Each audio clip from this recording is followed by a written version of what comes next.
Byzantine-occupied North Africa, Princess Sabra must now contend with new threats, for the arrival of her father and the high priest Ierna brings new dangers and new conspiracies. As treachery brews on the sands of Libya, far to the north in Britain, the battle for the island is at hand. While the arrival of the newly crowned Arthur Pendragon gives new hope to the outnumbered Briton forces, it also brings new conflicts. Now, if they are to survive the coming battle and defeat the Saxons, the Briton lords need to put aside old hatreds and bitter rivalries.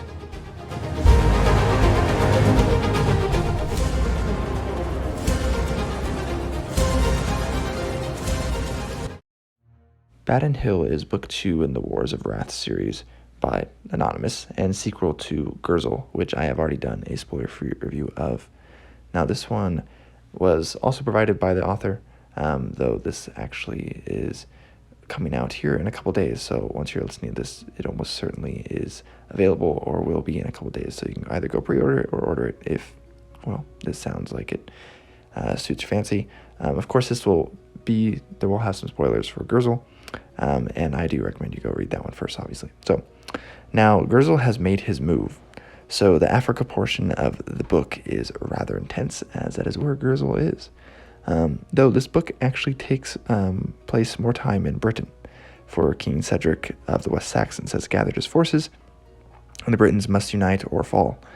What is interesting is Arthur is kind of a unifying force, but I wouldn't say as great as one as you might expect knowing his legends.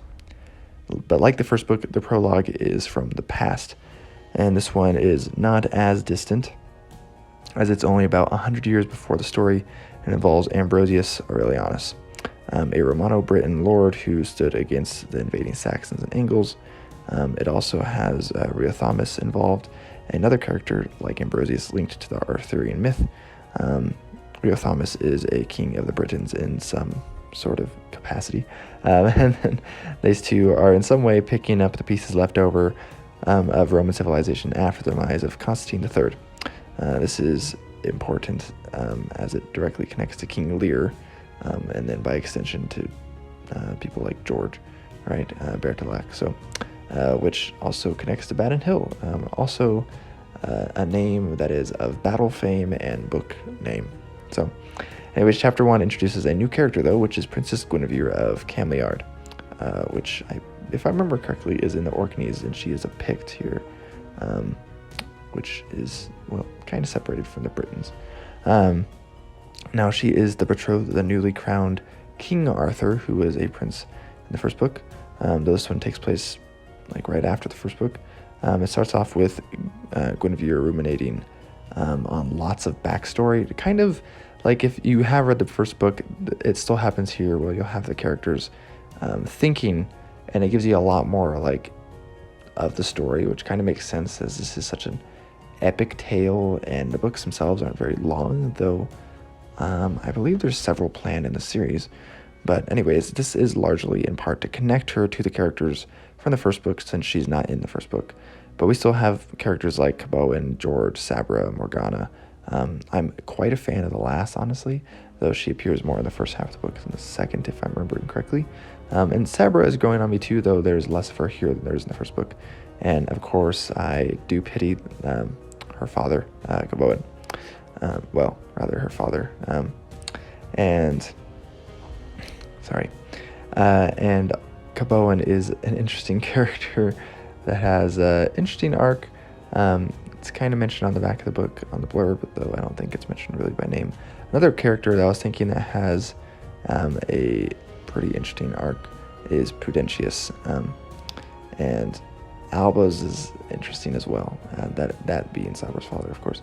But I wasn't expecting Prudentius's arc. It really surprised me, and it introduced some players into the game that I think will be rather important in the next books. This is bringing a more direct hand of the Byzantines.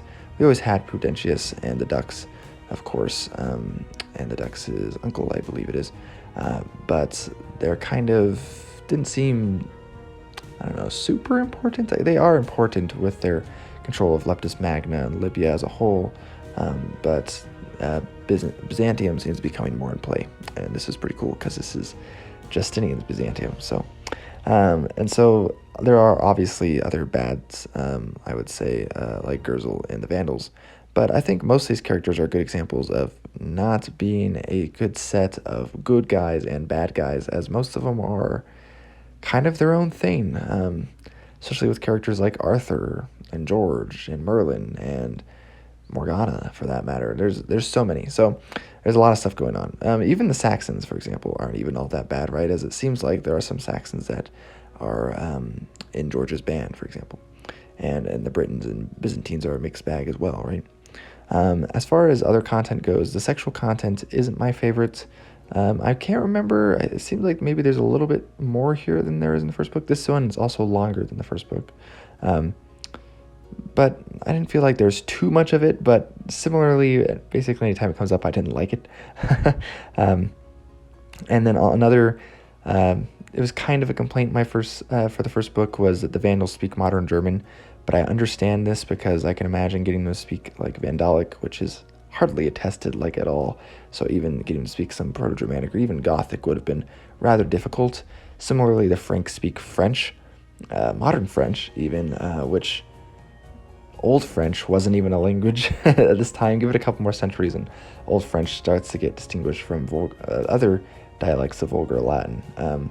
But again, Frankish is not well attested either. So yeah, it makes sense that they don't speak Frankish here, because that would be quite a pain, quite a task.